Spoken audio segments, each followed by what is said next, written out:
Assalamu alaikum, dear viewers and listeners. Welcome back to our podcast. If you haven't subscribed to the channel yet, please do it right now and click the bell icon so that you receive notifications for every research-based podcast we publish. Today, we are undertaking an exceptionally focused and, I'd say, rigorous deep dive. This one is custom designed around a substantial body of research that was provided by one of our dedicated learners. Okay. And the subject is arguably the most fundamental in Islamic theology, Tawheed. You know, the concept of the absolute oneness and uniqueness of Allah. The very bedrock of the faith. Exactly. So our mission, based entirely on the documents you've given us, is to analyze these startlingly contrasting concepts of God found within specific Islamic scholarly traditions. And I think startlingly is the right word. The research material isn't just informative, it's intensely polemical. It's designed to set up a kind of theological confrontation. Confrontation based on what, exactly? Based on the interpretation of specific narrations about divine attributes. The research is highly argumentative, very heavily cited, and it's scrutinizing these narrations, the sifat of God, that have been, incorporated into foundational works by various theological schools. Which means our role here is absolutely critical. It is. Our commitment as unbiased researchers is paramount. We have to act purely as guides, just mapping out the claims and, most importantly, providing you, the listener, with the precise, detailed scriptural and traditional references the author uses to build their case. We're examining the debate, not participating in it. So to be perfectly clear to you, the learner, our deep dive today is a roadmap through a theological battlefield. We're going to unpack the key attributes and the specific citations used on one side of the debate presented in this research. We'll be focusing rigorously on the Arabic texts, their translation, and their full scholarly citation details.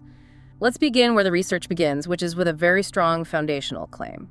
The critique starts by challenging what it labels as the Ahlul Sunnah wal Jamaat conception of God. And it does so by leveling an extremely serious accusation, a foundational one. Right. It accuses those who affirm specific attributes of being, essentially, mujassim anthropomorphists, people who are worshiping a physical, corporeal deity. I mean, that immediately sets the stakes impossibly high. It really does. And to understand the weight of that accusation, we first have to establish the definition of pure Tawheed that's advocated by the research materials. Yeah. The author associates this perspective with the Ahlul Bayt tradition. And this perspective hinges on what? On absolute transcendence. The term is tanzi. If Tawheed is the oneness of God, tanzi is his utter dissimilarity and freedom from any creaturely limitation. Okay, so what does that actually mean in practice? According to this research, this pure conception dictates 4 absolute negations. First, Allah is transcendent and without adza-e tarkibi. Which means? Components or parts. The logic is, if God were composed of parts, he would depend on those parts for his existence, which would make him contingent, and that contradicts his necessary existence. I see. So no parts. What's the second negation? Second, Allah cannot be a physical body.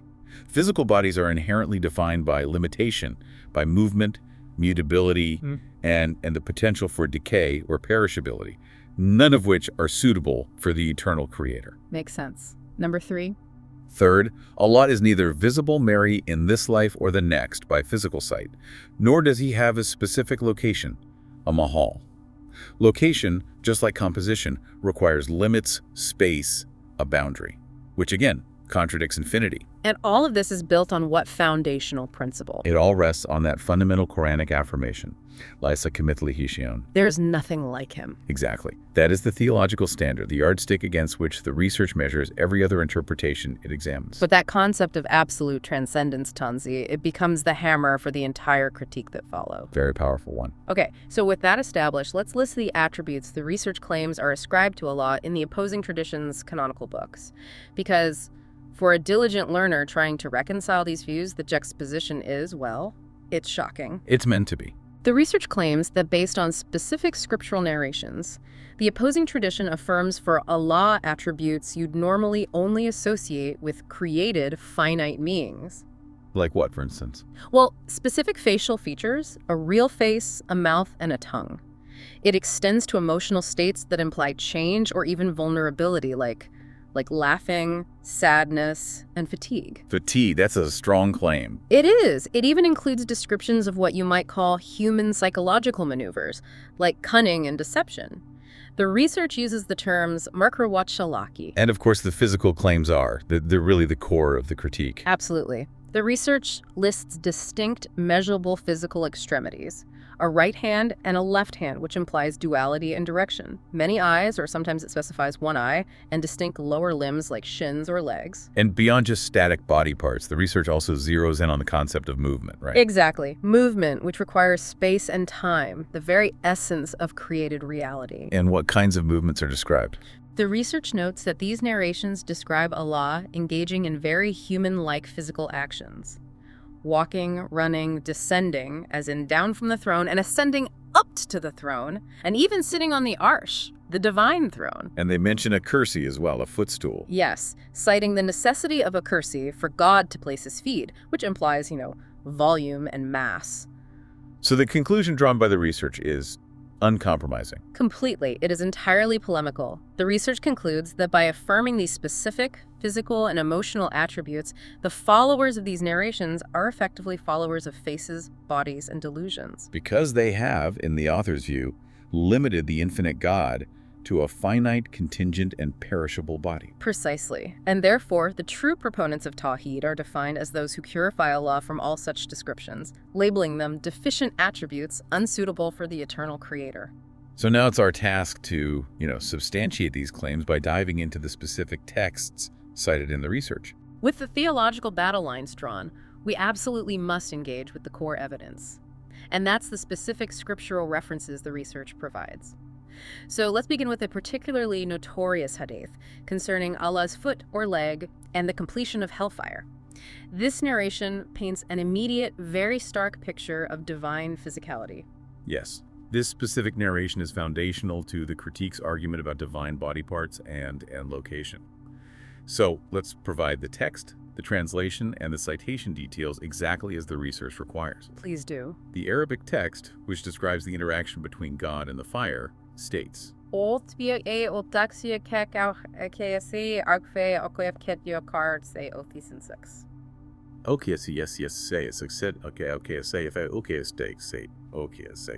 He's occasion for the presuming offer, Betty.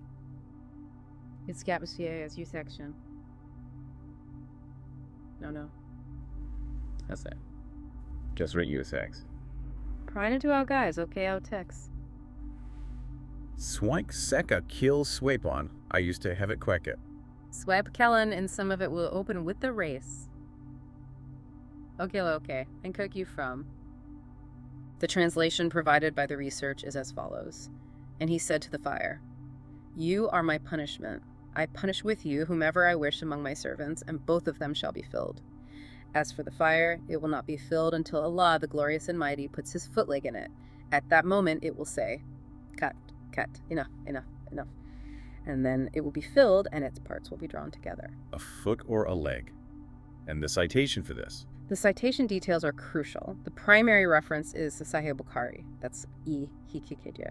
It's found in the chapter or Kitab Tafsir al-Quran, which is a Wikedia, specifically in Bab 1 with Hadith number 45850. Is there a secondary reference? Yes. A secondary reference is also cited from Sahih al-Bukhari, this time in the Kitab al-Tawheed and the Kitab al-Tawheed Yater and under Bab 25 with Hadith number 7449. This single narration gives the critique immense power.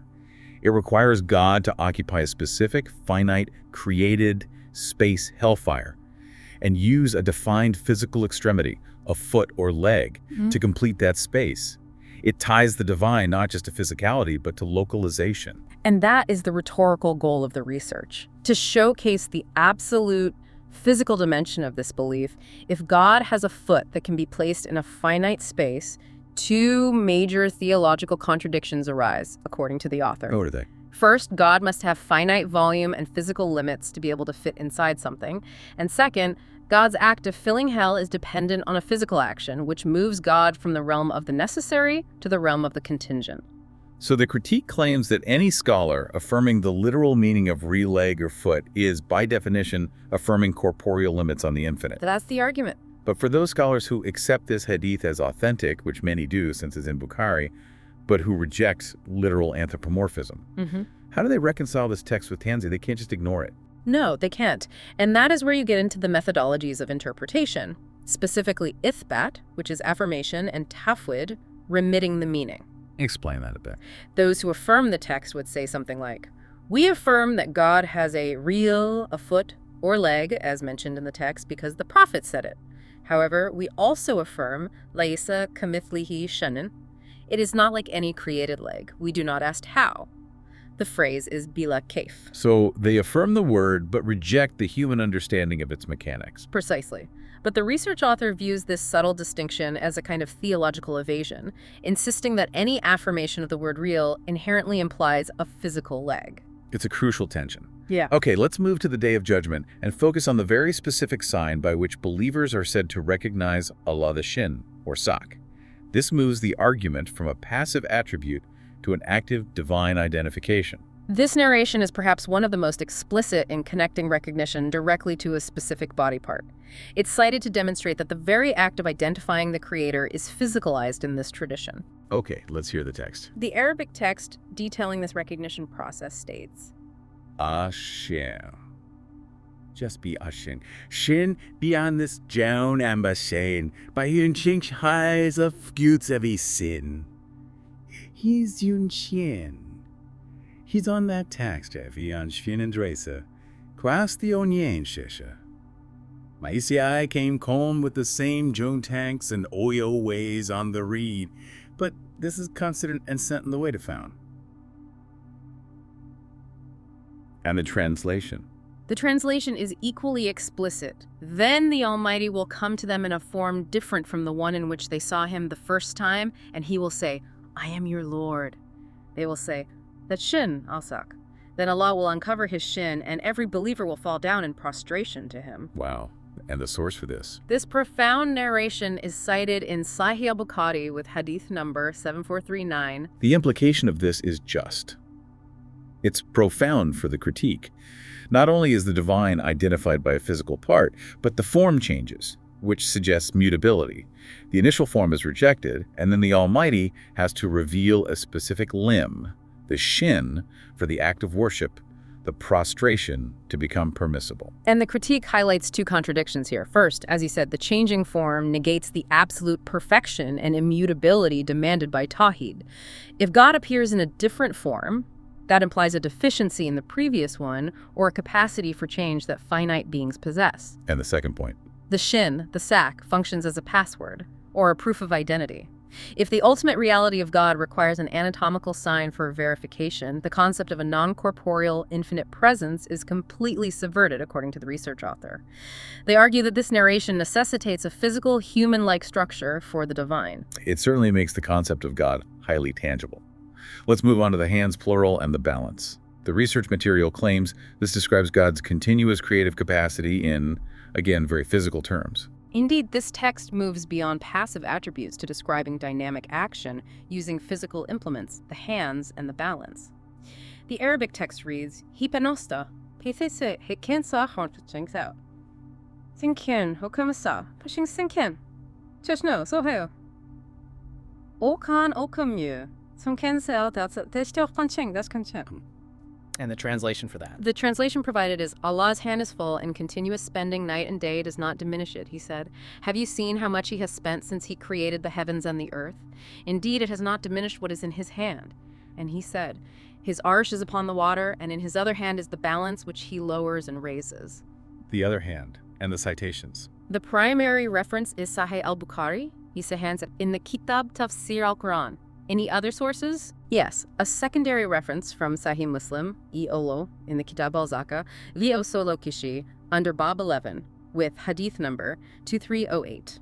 The reference to two distinct hands, one presumably holding the vastness of creation and the other holding the balance, it really reinforces that idea of duality, laterality, and physicality that the research identifies as the hallmark of Mujassima theology. It does.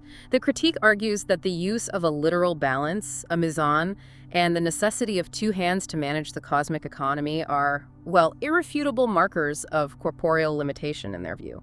An infinite God doesn't require a physical stalk in a hand, nor a liver-based instrument to measure justice. So the very need for two sides, a right and a left, imposes a kind of physical symmetry onto the Creator, which would directly violate the maxim that nothing is like him. For the Tanzi perspective, these terms must be read purely as metaphors for power yad, meaning power or favor. But the literal interpretation, which the research aims to highlight, finds clear evidence here for a structured physical creator. We've established the citations for physical attributes.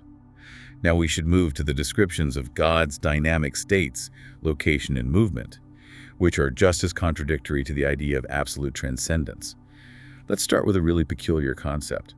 Where exactly was Allah before creating the entire universe? It's a highly significant question because the answer defines the relationship between the creator and created space. I mean, the idea of God existing prior to creation is central, but describing where he was presents an immediate challenge to non-localization. So what answer does the research present from the traditional texts? It presents a specific location-based answer. The Arabic text states, "Sai sho sho sho sho sho sho sho sho." They say.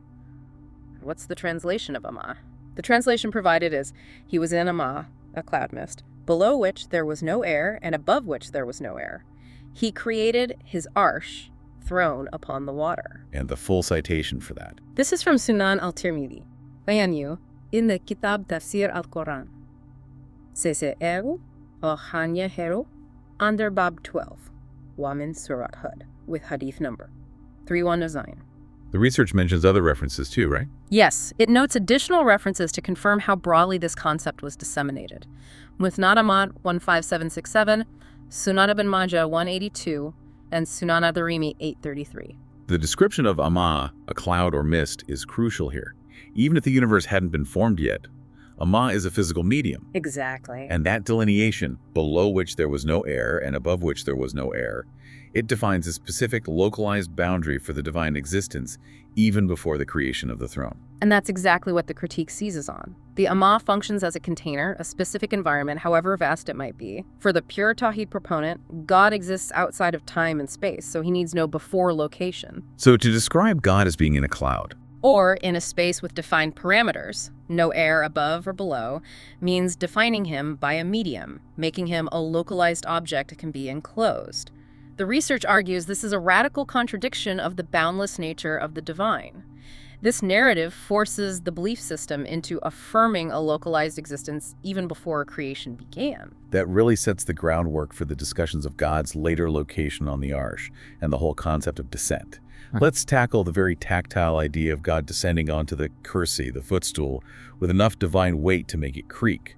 I mean, the creaking kursi is such a powerful, almost cartoonish image for the critique. It's powerful because it uses an audible sensory detail to prove the concept of divine mass. This refutes the idea of a spiritual non-material presence by adding the attribute of physical weight. Let's hear the narration. The Arabic text describes this descent.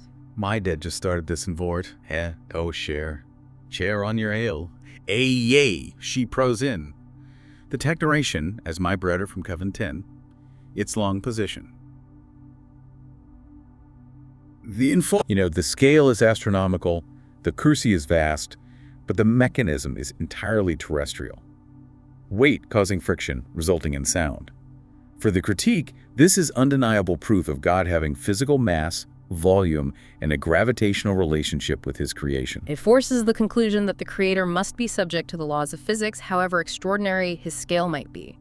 The research uses this to argue that the affirmation of istiwar, or establishment on the throne, is not merely figurative, it's a physical act of sitting down. And that supporting reference about the kursi being the place of the 2 feet. It directly links back to the earlier hadith about the foot or leg, confirming the existence of defined lower extremities intended for placement on furniture.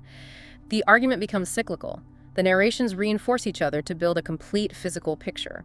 So if the descent implies sitting, the next citation implies relaxing.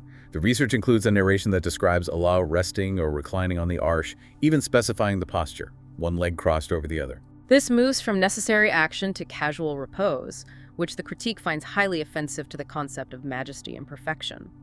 The context or excerpt cited from the Arabic text is, This is cited via a saying of Ka'b al-Ahbar.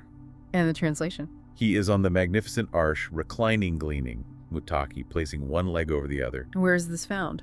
This is cited in Tafsir al-Tabari, Alawiyah al-Askancha, under Tafsir Surah Ashura, specifically in the section Al-Qol fi Tawil Qoli Ta'ala, found in Part 21, page 501.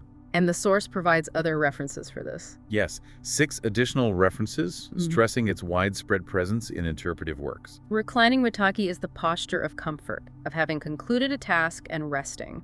And placing one leg over the other is such an intimate human gesture of repose. The research is basically asking, how can one affirm absolute power and transcendence while simultaneously affirming such a mundane, vulnerable posture? The contradiction, from their perspective, lies in the implication of need, repose, sadness, fatigue. They all imply change and vulnerability. They imply that God requires rest or recovery from the effort of creation, or that he's subject to emotional states that fluctuate. Whereas the Tawheed perspective being advocated demands that God is eternally perfect and self-sufficient. Exactly, requiring no posture of relaxation. The inclusion of this detail in a major tafsir work shows how deeply these literal interpretations of divine establishment on the throne had penetrated certain scholarly circles, providing massive ammunition for the research's critique. Finally, in this section, let's cover the dynamic and emotional attributes. Laughter and movement in the afterlife. This confirms God performs actions that require human-like expression and locomotion. Yes, this narration speaks to the emotional capacity of God upon manifesting to the believers in paradise, specifically highlighting the expression of joy. The Arabic text states, HEN shook up a chick in the Ikes. He just a kugelheit food. Fragen your go. I'm testing his axe too. Okay, let's get the translation. The translation is, they will say, we are waiting for our Lord. He will say, I am your Lord. They will say, until we look upon you. Then he will manifest himself to them laughing. Then he will set out with them and they will follow him. They will say.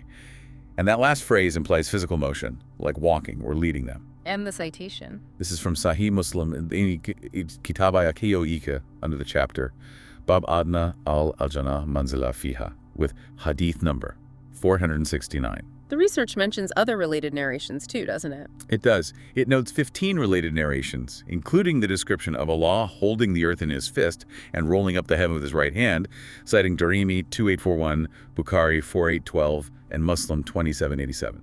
Laughter requires a mouth, vocal cords, and lungs, all biological mechanisms. And movement, or setting out with them, requires legs and a defined path in space. The research material argues that these descriptions of God are merely reflections of the prophet's human experience projected onto the divine. The contradiction is stark. While traditionalist scholars who affirm the text would again apply bila kaif, saying God laughs but not how, the critique insists that affirming the word laughs is affirming the physical components necessary for laughter. They argue that if God is pure spirit and existence, he cannot be subject to the dynamics of emotional shifts or physical travel. Now we have to delve into the highly personal and often controversial narrations concerning specific interactions and visions. These take the claims of anthropomorphism to their ultimate conclusion: physical contact and a highly localized form.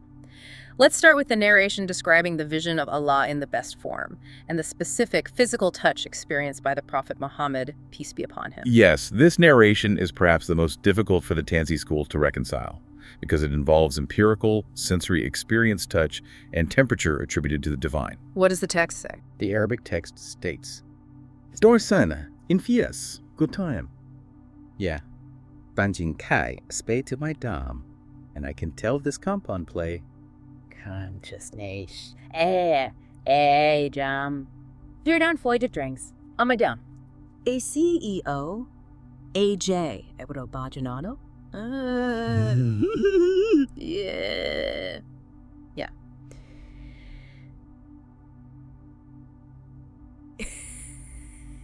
Udio say chase. Devil son a honari cheater, the Ivlong. Some deal day. And the translation. The translation provided by the research is, My Lord came to me tonight in the best form and said, "O Muhammad," I said, "I am at your service, my Lord." He then placed his palm hand between my shoulders, and I felt its coolness between my breasts, chest, until everything in the heavens and the earth became clear to me. The coolness. That's so specific. Where is this cited? Citation details Uttai, Musnad Ahmad, which is Danyun Yo Kamin, page 171 with hadith number 166201. And is there a secondary source? Yes. Sunan al-Tirmidhi, also in use in Kitab Tafsir al-Quran, Babwa min Suratsad, with hadith number 3234. The research also makes a point of noting that a contemporary Hadith scholar, Al-Albani, deemed this narration Sahih or authentic. The sensory details here, the placement of the hands, the feeling of coolness on the chest, are intensely physical. It's a moment of divine empowerment transmitted through a measurable, tactile sensation. And the critique argues this confirms the physical reality of God's form in the most tangible way possible. A hand that can be placed on a shoulder, and that generates a specific temperature, sensation, coolness on a human body, confirms not just hands, but mass, temperature, and specific spatial alignment. And the phrase, in the best form. The critique points out that if the creator has a best form, it implies he has other less than best forms, which again challenges the idea of immutability. For the research author, this is the ultimate evidence of anthropomorphism. It fully integrates God into the physical, measurable world of human experience. It certainly raises the question, how can a scholar affirm this text as Sahih without affirming the physical body it describes? And the answer, again from that tradition, lies in the methodological nuance of affirming the text while denying any likeness. A very fine line to walk. Let's move to another highly descriptive vision, the one attributed to Ibn Abbas.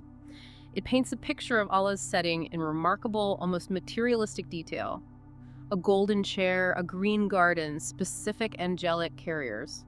This is anthropomorphism meeting divine materiality. Yes, this specific text, cited from a work dedicated to confirming divine attributes, provides not just a description of God, but of his court and furniture. The Arabic text states, States with Ishe. yes, Actually, it's highlight something fine to my trait right now to way about these, and then you'll pick the lumlets a car. All flex and hanya watch at all. But layades, not little dyke. That's gonna match your in pet of a quest to you. How's it round? Oh. So, more about it of Dilhi H.A. So, Cancella's one you Erjam, but his lay, usual and chooses. So, see to have you, Jay, and see all things about a music and wagon you. Come by our, and weak the sace. 3-0. So, 3 in force, Kalmaman onyan. And the translation of that? The translation is, he saw him in a green garden. Below him was a mattress of gold on a golden chair, carried by 4 angels.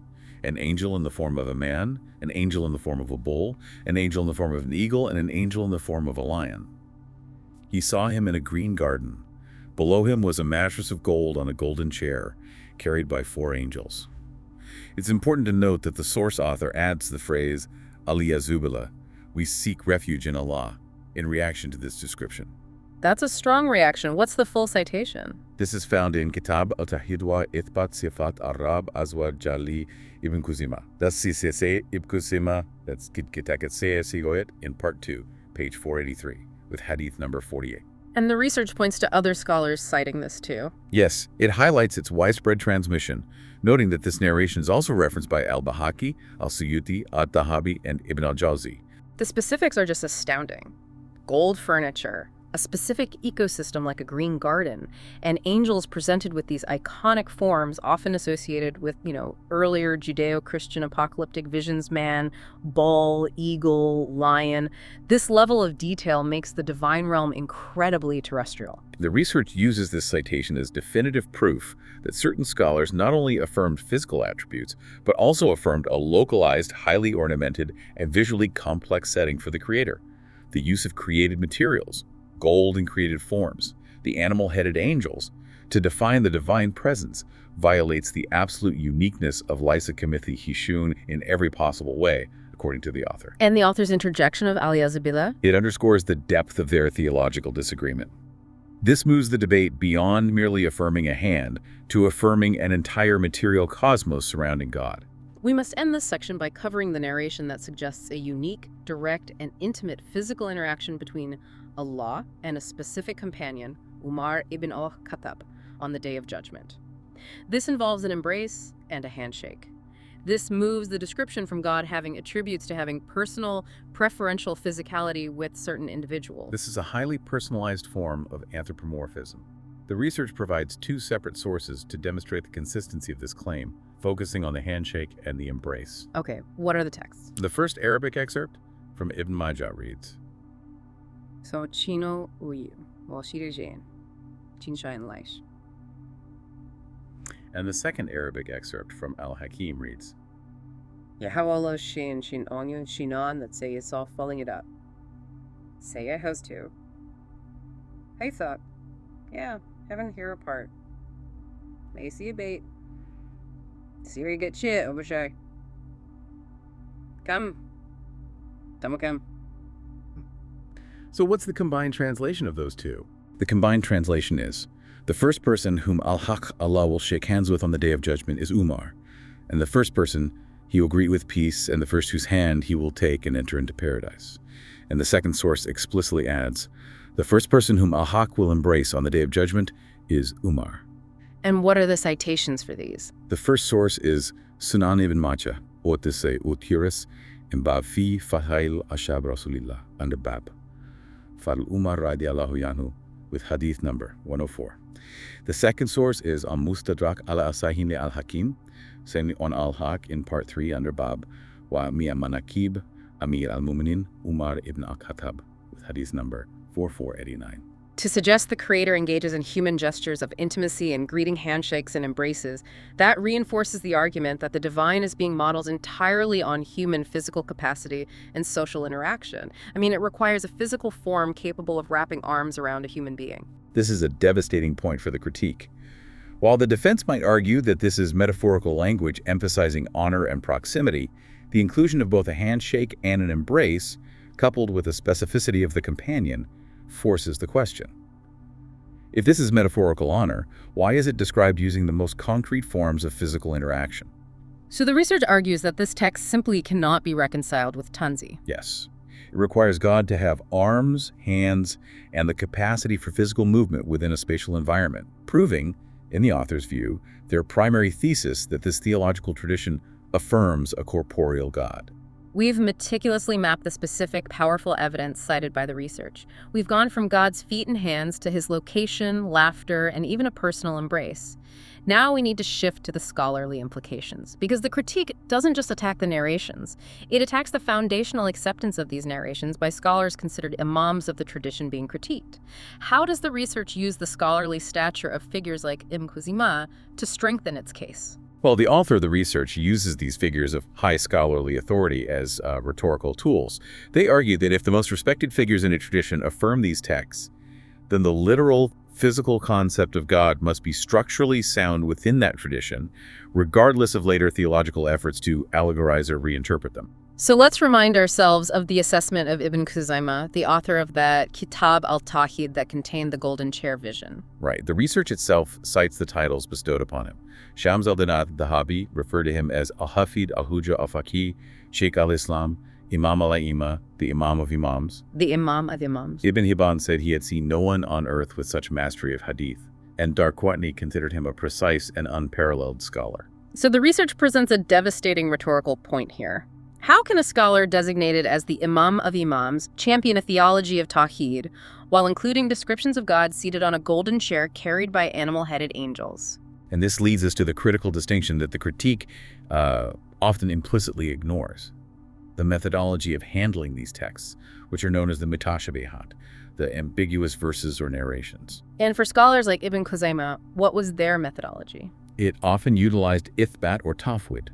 Ithbat means affirmation without likening, or tashbih. They would affirm the existence of the attribute, God has a hand, yad, a shin, sack, that he sits as tiwai, because the text explicitly states it. However, they simultaneously deny any likeness to human attributes, maintaining leasa kamithli shayon. They affirm what God described, but vehemently reject knowing or describing how it exists. Again, bila kaf. And tafwid. Tafwid means remitting the knowledge of the meaning entirely to God. They affirm the text, but say, God knows best what hand or shin means. We do not interpret it. So the critique is arguing that affirming the word like hand, shin, chair is inherently a physical affirmation, while the scholars being critiqued are using a methodology that allows them to affirm the word but deny the physical implication as we understand it. Precisely. The research material assumes only a literal physical reading of these texts to drive its polemical point, arguing that these scholars are being inconsistent.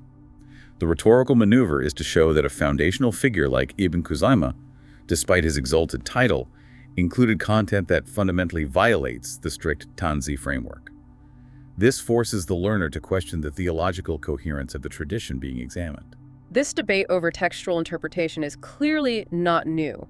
The critique also highlights instances of internal rejection of anthropomorphism within the tradition being examined, pointing to the intense scrutiny faced by scholars like Ibn Hazm. Yes, and this internal debate underscores how deeply rooted the issue of divine attributes was, long before modern times.